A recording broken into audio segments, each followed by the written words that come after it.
Hello, Crystal Palace. Welcome to the Upper Norwood Library Hub Library Live Lunch. This is a place to share positive and useful community information, maybe find out about the community in a bit more depth, and keep us all connected. So my guest today is Jo Hunt, who is the manager of the Kingswood Community Shop. Jo, it's really lovely to have you. Thank you for joining me. Likewise, Anna. Thank you for having me. Total pleasure. Tell us about the Kingswood Community Shop. Is it actually a shop? Now, a common misconception locally. No, it's not a shop. It's actually a community centre. There is a history behind the name shop.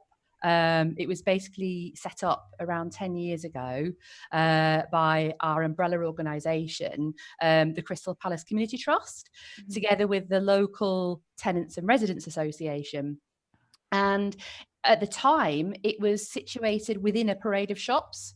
And there was a similar sort of community centre, apparently in Mottingham, which had a similar kind of ethos and outlook.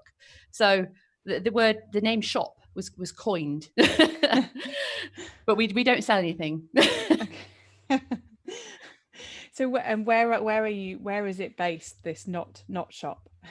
So the non-shop is based on the Kingswood estate, which is actually in the borough of Southwark. It's the southernmost tip. So unfortunately, it often gets forgotten a little bit because it's right on the edge. It's resident to around 1,800 individuals in various sorts of different housing. There are tenants.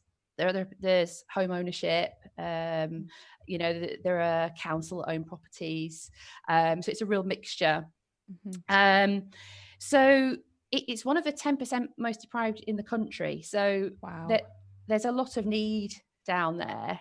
And a lot of the problem is it's quite isolated because a lot of the statutory and voluntary services for Southwark are based in Bermondsey and Peckham. Right.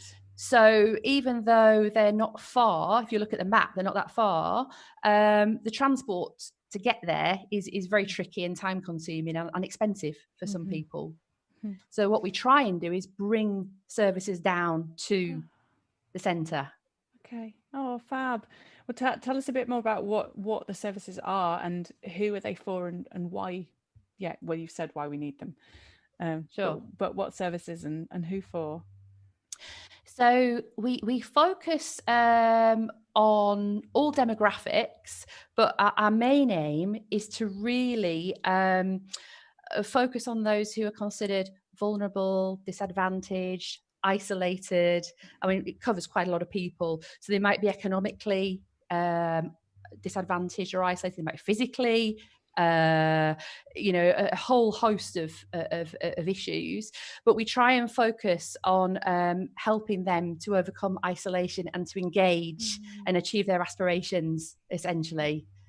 I mean, I think around 71% of our service users are based on the estate, but I just want to make it clear that we do work with the wider community as well. Okay. So we have people from Crystal Palace, from Dulwich, from all sorts of surrounding areas actually engaging with us as well. Fab. And give us some examples of some of the services you run. So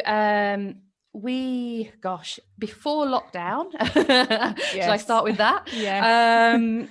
So we deliver weekly ESOL classes. That's English for speakers of other languages.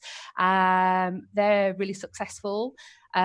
We've now managed successfully to put those online. So they communicate via Zoom and WhatsApp. Wow. The technology has now been ironed out sufficiently so that most people can engage with those classes. One of our trustees and volunteers runs a conversation group with them in between the lessons, and they discuss things which are learner driven. So they might discuss interview techniques, English culture, all sorts of whatever the topic is that they want to discuss. We run children's homework club after school. Oh. That's a really successful and well-attended club. That's mainly primary age children. We have lots of people that come in to offer support, such as the police, the Safe and Neighbourhood team, the Citizens Advice Bureau come down, the housing officer comes down to offer surgeries. Our local counsellors come down, and they are sometimes themed. So, for example, Catherine Rose did a surgery around school transition. We do healthy eating classes. We run Pilates groups for the elderly. Wow. We have Dulwich College boys coming in to help with digital support, and lots and lots of other things. Yeah. Wow. So not all of those are now operational. Mm-hmm. That's an enormous range. It's covering such a huge amount. Yeah. It's really impressive. Yeah. So I guess our overall ethos, if you like, is to focus on enhancing the well-being and focusing on reducing isolation, enhancing people's quality of life, and ultimately helping them to engage with employment, volunteering, training, whatever their aspirations are, really. Yeah. And well-being can take so many, like improving well-being can come in so many different forms, can't it? So improving somebody's confidence in speaking English might really improve their well-being just because they are then able to connect much more easily and more confidently with everybody, I suppose. Absolutely. And on that note, some of our ESOL learners who would never have done this when they first joined us, they're now branching out into other activities that we run, such as the cooking classes, the events that we run. We also run regular events, maybe in partnership with Age UK and people like that. And they're undertaking some digital support. So they came to us very underconfident. I can't do this, but through the various support mechanisms, we've been able to lift them up to, engaging, really. That must be really wonderful to see as well. That's sort of the point for you by the sound of it. Yeah, it is. It's sometimes a long game. Mm-hmm. It's not a short fix. Yeah. But that's what the beauty of the centre is, that it doesn't matter. We don't need to rush. Mm-hmm. You know, Mm-hmm. they can take their time to work through things. Mm. And lots of cross-pollination by the sound of it, potential between the different classes. So people might come in for one specific thing and then end up trying a whole load of other things along the way. Yes, they often do. Yeah. And we like to consult with them to see what sort of thing they would like to do as well. Mm-hmm. And just before lockdown, we were discussing setting up a gardening group Oh. at the back of the centre. Mm. And we've also got a knit and natter group who do a lot of upcycling and mending clothes and things like that. Yeah. Awesome. If you get the gardening going, then you could grow the vegetables for the cooking classes. It's a very good idea. Yes. Garden with the herbs as well. Yeah. Yeah. Oh, that would be so cool. You could go and pick the herbs fresh from the garden for the class. That'd be amazing. That's a great model. Yeah. Very, very sustainable, very eco-friendly as well. Yeah. Definitely. Yeah. So tell us a bit about how the non-shop is run and how it operates. So we are part of a larger umbrella organisation, the Crystal Palace Community Trust, but we're a project in our own right. So we receive funding from various sources: national funding, statutory funding, local funding. So, you know, we're kind of not a charity as such. We're part of Crystal Palace Community Trust, but we're a project, an individual project, if you like, working within that. And we have various partnerships. We're part of the Kingswood support network, which is schools and all of our partner agencies. Because I think the partnership thing is where the magic happens. I don't think you can work in isolation as a community organisation. I think partnerships enable a better quality, relevant service, often for service users, you know, especially those with the same ethos and aims and objectives. Well, it means you can pool information as well, doesn't it? As well as services and what you're able to offer. Absolutely. Information, resources, premises. Yes. Yeah. So tell us a bit more about the partnerships then. I'm intrigued. How do you work that? So we've got various partnerships. There are too many to mention, probably. We're in partnership with the Paxton Green Time Bank, who are based on the estate, and we set up a food hub. I forgot to mention that, actually. We set up a food hub with them through Southwark Council, and Fair Share contribute to that, and we're able to reach around 100 residences, providing food to those who otherwise would go without. So that's a really good service. And we run events with the Paxton Green Time Bank. With Dulwich College, we've got a fantastic partnership. They provide a resource in the form of their boys who come over to run digital sports sessions for our service users. Oh, wow. So the Dulwich College students are actually running the sessions. Yes, they're facilitating the session. So they have a structure. They have an online system called Learn My Way, and they have guidance from us. But it's been amazing because they've got to know the people over time, built up trust and a rapport, and it's worked really, really well. Yeah. It's an amazing experience for the Dulwich College pupils as well, to have that responsibility. Absolutely. Yeah. We did produce a Vimeo, which highlighted their community. I can share it with you if you like. Yeah, please do send it over after and I can share it. Awesome. Lovely. So anyway, sorry, I interrupted because I was intrigued.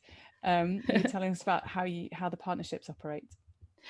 Yeah. So what we want to do more of, Eleanor, and this is a bit of a shout out really, we want to do more consortium bidding as well as partnership working. What does that mean? So that means that we write funding bids together in order to get the money to do various strands of work together. You know, and that makes you stronger. You've got joint referrals, you've got all those things we mentioned earlier, and it really opens up many possibilities. And a lot of funders are actually requiring community organisations to work together for obvious reasons. Yeah, I mean, that's lovely. Actually, though, that's a nice idea, isn't it? To encourage, just encourage more partnerships and sharing, as you said, resources and information, and all sorts of things that will help improve what you can all offer. Do you have any particular areas of things that you're wanting to get funding for? So I guess we'll be looking next year into funding the core organisation. So my salary, our administrator's salary, the general running of the building, because we get a lot of offers for equipment, for output, you know, in terms of the activities, paying the tutors, etc. But we actually need to focus on the actual running, the core organisation next year. Yeah. Well, without that, none of the services can happen, can they? Yes, absolutely. Yeah. I think volunteers was something that came up in conversation in terms of how the shop runs. Yeah, so we've got a team of at any one time probably about 8 volunteers. They're so dedicated and committed to the centre, and they sort of do various things. So they may support with digital support. One of them leads the knit and natter group, or they might get involved with our committee meetings. They might sit in on our committee meetings and have a say in how the centre operates. They might get involved in evaluation, feedback, but we do like to consult with them because at the end of the day, they are our service users as well. So yeah, they've been an enormous help and resource and support, really. And in turn, we like to support them to achieve their potential. Many of them have gone on to achieve their aspirations. Oh, that's lovely. I guess they are in quite close contact with the service users on a regular basis, so they probably have a lot of insight into what's kind of working well and maybe what people are looking for. Yes, I mean, during lockdown, we have changed our services somewhat, and we've kind of we changed the volunteering role into telephone support role. So they'd offer support, befriending and signposting over the phone. And that has been such a lifeline for many people in the centre. We've helped them with lots of things, you know, so the volunteers then feed back to us and we put together a support plan, and we try not to let anybody fall through the gap in that way. It must have been, I mean, as well as having all that help, just having something that feels almost like a semblance of normality. So at least you still have the contact, even if it's not in person. That must have been amazing for them. Absolutely. Just knowing that someone's going to ring them up. I mean, our elders as well, you know, they really look forward to that phone call. But, you know, because quite often they wouldn't see anybody, you know, for the whole week. So it really made their week. Yeah. And how else has lockdown changed what's happening? Well, I think it's opened up lots of opportunities as well as challenges. Nice. So I think there'll be more online working combined with the face-to-face working post-COVID. And do you know, I've just been so impressed with the way everybody has come together during this crisis. I think we're so lucky to be part of, I think it's partly because we're part of a cohesive community as well. But everybody has really stepped up to the mark. And the other day, I chatted to a gentleman, one of our members, who's 93 years old. And he said it reminded him of during the war, the way that people came together. And I thought that was so lovely. And we managed to set him up on Zoom. And he said, I really think this will take on, you know, this is great. Oh, that's such a lovely story. What do you think are the benefits of being online? So, because there obviously are some. Sure. I mean, we have a lot of members with mental health issues. Mm-hmm. So sometimes they don't want to go out of the house. They want something which will enable them to engage remotely sometimes, as opposed to actually getting up, getting out of the house and coming to the centre. So I think for them, it'll be a great resource. Mm-hmm. People have been able to engage with cookery classes online and all sorts of different things they might not have done otherwise. Yeah. So it's kind of opening up new horizons potentially, isn't it? Without needing to deal with leaving the house. And for the staff team and the volunteers and our service providers, our tutors, everybody, I think it's extended the depth of our relationships. We actually speak more than we ever did. Okay. It's more focused, I think. Yeah. Is that because it's easier partly to actually get you all in the same place? I guess it is because we're geographically, dispersed. So yes, I guess. Yeah. Fab. And then what about any kind of future plans then? You're obviously aiming to keep an online element moving forward. So future plans, we want to get back to the new normal. We're just in the process of writing risk assessments and working out how that's going to happen. And I think it'll be a very gradual process, as it is with everybody. But we're just listening to government guidance and trying to fit in what we do to that, and listening to our service users, finding out what they need, because that sometimes changes a little bit according to the beginning of the pandemic. People needed very different things to towards the end. A lot of our users were really struggling with home learning. We've been helping them with that, money issues, all of that sort of thing. And I think with those things, they've kind of got into their groove a bit more, and they're trying to look at their own sort of well-being now and how to take that forward. Okay. Well, I suppose, the situation has been changing quite continuously, hasn't it? So it's not surprising if the needs change along with it. So it's amazing if you can keep pace with that. That's fab. Yeah, I think the challenge will be to keep the momentum of all this positivity that's happening. I was on a forum the other day, and they were all discussing that. That's a challenge, to keep that momentum going and supporting people to do so. Yeah. Any ideas on how we do that? Well, I haven't got the definitive answer, but I think people will probably need support with their well-being after this. I think we'll need to give them more time and space to really talk to them and guide them through what has been a very strange situation. I think, we won't be able to rush people through things. They'll have to have, it'll have to be tailored to the individual very much. We're in the process of looking at some well-being activities, etc., that we can do. Fantastic. And what would be the kind of overall message that you would like to give to the community at the moment? Oh gosh, well, keep doing what you're doing. Work together, work in partnership, collaborate. We are so, as I said before, we're a great community, and if we can just keep that going, that energy, that enthusiasm, keep honing it, we'll achieve great things, I think. Fantastic. And if people want to get in touch with you, what is the best way for them to do that?